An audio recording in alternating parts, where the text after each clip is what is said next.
गांव गए, गली गली गए, घर घर गए, विधानसभा स्तर पर कार्यक्रम किया, जिले स्तर पर कार्यक्रम किया और कल प्रदेश स्तर पर विधानसभा के घेराव का काम किया। विधानसभा वो स्थल है जहां पर छत्तीसगढ़ के 2.5 करोड़ जनता के भविष्य का निर्धारण होता है, उनके भविष्य के योजनाएं तय होती है। जब सरकार ने हमारी बात नहीं सुनी तो हितग्राहियों ने विधानसभा तक जाने का निर्णय किया और कल सरकार ने जो कुछ किया उसके प्रत्यक्षदर्शी आप भी हैं। आपको भी उसके कारण तकलीफ हुई है। कल जिस प्रकार से जगह जगह पर बैरिकेड्स लगाए, अश्रु गैस के गोले छोड़े, वाटर कैनन छोड़ा, लाठियां बरसाई, ये याद दिलाता है कि नादिर शाह और तुगलक की जो हरकत है उसकी याद दिलाता है। जिस प्रकार से भीड़ में बम फेंके गए, वो जलियांवाला बाग के घटना को याद दिलाने वाला है कि किस प्रकार से लोकतांत्रिक आंदोलन को कुचलने का प्रयास राज्य सरकार की ओर से हुआ। अरे ये हितग्राही हैं, अपने अधिकार की मांग को लेकर आपसे गुहार करने आए हैं। ये चरित्र बताता है भारतीय जनता पार्टी और कांग्रेस का चरित्र कैसा है। एक तरफ उन हितग्राहियों के हमने चरण पखारे, उनका अभिनंदन किया, स्वागत किया और आपने उन पर लाठियां बरसाई, गोले दागे, पानी की बौछार की, जेल में डाला। ये सोच को, अंतर को दर्शाता है। ये राज्य की भूपेश बघेल की सरकार गरीब विरोधी है, गरीबों से नफरत और घृणा करती है और नए नए बहाने और नए नए भ्रम पैदा करने का काम, आंकड़ों के जाल में उलझाने का काम। भाई साहब, आप 2011 की सर्वे सूची कब बनी? केंद्र में आपकी सरकार थी, सोनिया जी चेयरपर्सन थी यूपीए की, उस समय वो सूची बनी। उस सूची को भी आप नकारने का काम करेंगे। एक तरफ केंद्र की योजना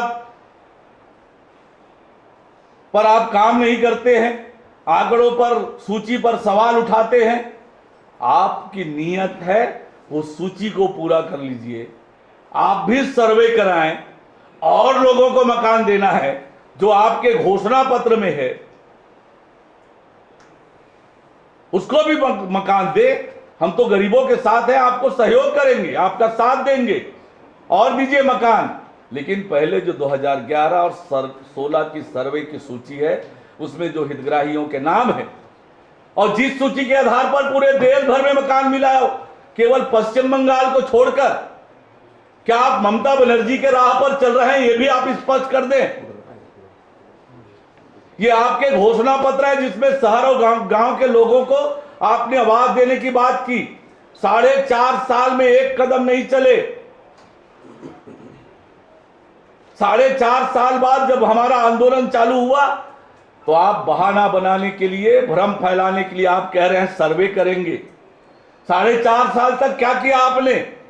अब जब आपकी सरकार की उल्टी गिनती प्रारंभ हो गई, आप फिर भ्रम फैलाने का काम कर रहे हैं, अपनी जिम्मेदारी से बचने का काम कर रहे हैं, अपनी जिम्मेदारी को दूसरे पर थोपने का काम कर रहे हैं। ये छत्तीसगढ़ की जनता देख रही है और कल जो आगाज हुआ है, ये जनता की लड़ाई जारी रहेगी। जनता को उसका अधिकार हम दिलाकर रहेंगे और जो कल मैंने घोषणा की है वो आज भी दोहराता हूं कि 2023 में हमारी सरकार बनेगी। हमारी सरकार के मुख्यमंत्री जो बनेंगे, मुख्यमंत्री आवास में जाने से पहले गरीबों के आवास आवंटित करने, स्वीकृत करने की फाइल में दस्तखत करेंगे और तब मुख्यमंत्री आवास में प्रवेश करेंगे। इस बात को मैं दोहराता हूं। एक बार फिर कल के आंदोलन को जो आप सब लोगों ने समर्थन किया, आप सब लोगों ने जो कवरेज किया, उसके लिए धन्यवाद देता हूं। और आपको भी प्रशासन से तकलीफ हुई, कल आप भी भयभीत थे, आपको भी डर लग रहा था, आपने भी वो आंसू गैस के गोलों से अपने आप को बमुश्किल बचाया है। और इसलिए कल आपने देखा है ये ऐतिहासिक आंदोलन, छत्तीसगढ़ के इतिहास का सबसे बड़ा आंदोलन आपने अपनी आंखों से देखा है। इस सरकार की उल्टी गिनती प्रारंभ हो गई है। ये गरीब विरोधी सरकार, ये अन्यायी सरकार, ये अत्याचारी सरकार, ये तानाशाही करने वाली सरकार, ये नादिर शाह और तुगलक को याद दिलाने वाली सरकार, देश के आजादी के बाद सबसे बड़ा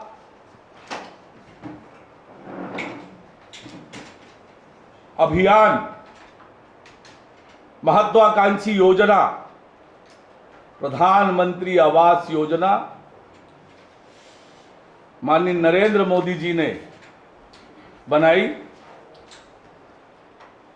इस संकल्प के साथ कि जब देश आजादी के 75 वर्ष पूरा करे तो हर गरीब का अपना खुद का पक्का मकान हो। मकान भी ऐसा कि जिसमें शौचालय हो, रसोई गैस का कनेक्शन हो, नल के कनेक्शन हो और अपने परिवार के साथ जहां पर व्यक्ति सम्मान के साथ रह सके, ऐसी योजना बनाई। 2016 से यह योजना प्रारंभ हुई और 2011 के सर्वे सूची के आधार पर प्रधानमंत्री आवास देने का काम पूरे देश भर में चला। शुरू के 3 वर्ष जब छत्तीसगढ़ में हमारी सरकार थी, हमने 7,56,000 परिवारों को पक्का मकान बनाकर दिया। पर जब से राज्य में कांग्रेस सरकार बनी है,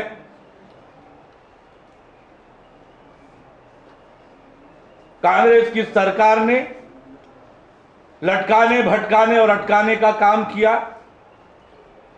कभी कहा कि इसमें प्रधानमंत्री शब्द जुड़ा है इसलिए नहीं देंगे, कभी और कोई बहाना, कभी और कोई बहाना, बार बार रंग बदलने का काम हुआ मुख्यमंत्री भूपेश बघेल जी के द्वारा। पर सच्चाई ये है कि गरीबों को उनके अधिकार से वंचित किया गया। 16 लाख से अधिक परिवार जो ग्रामीण क्षेत्र में निवास करते हैं और 4 लाख से अधिक परिवार जो शहरों में निवास करते हैं, उनको प्रधानमंत्री आवास से वंचित करने का पाप किसी ने किया तो भूपेश बघेल की सरकार ने किया, भूपेश बघेल ने किया। जैसा आपको बताया गया कि 15 मार्च 2023 छत्तीसगढ़ के इतिहास का सबसे बड़ा आंदोलन, सबसे ऐतिहासिक आंदोलन और ऐसा आंदोलन जो गरीबों की हक की लड़ाई का आंदोलन, जो प्रधानमंत्री आवास योजना के हितग्राहियों के हक की लड़ाई का आंदोलन, और उस आंदोलन को जन जन तक पहुंचाने में कल आप लोगों की भी आप लोगों ने खूब मेहनत की, लगातार डटे रहे और कल आप लोगों को भी बहुत प्रकार की परेशानियां हुई और फिर भी आपने कल के जन आंदोलन को जन जन तक पहुंचाया। आप सभी को मैं प्रदेश भारतीय जनता पार्टी की ओर से बहुत धन्यवाद देता हूं, आप सभी का आभार व्यक्त करता हूं। सरकार के पास सारी सूची है, पब्लिक डोमेन में वो सूची है। आपको तो केवल प्रश्न खड़ा करना है, काम नहीं करना है। बहाने मत बनाइए, आपके पास सारी सूची है। कांग्रेस के जो एक मिनट सूचा है। भारतीय जनता पार्टी के किसी कार्यकर्ता ने, किसी हितग्राही ने कोई हिंसक घटना नहीं की है और न हिंसा का हमारा इरादा था। और ये पूरा हम तो लेकर गए थे, पूरे प्रदेश का डाटा लेकर गए। तो आज सैंपल आपके पास लाए हैं, ऐसे सैकड़ों बंडल हमारे पास रखे हैं, सैकड़ों बंडल रखे हैं, वही तो लेकर गए थे। ठीक है, आपको बात करने वाला कहा। वेबसाइट है केंद्र के ग्रामीण विकास मंत्रालय का, उस वेबसाइट पर उपलब्ध है, गांववार उपलब्ध है, आप भी देख सकते हैं, मैं भी देख सकता हूँ।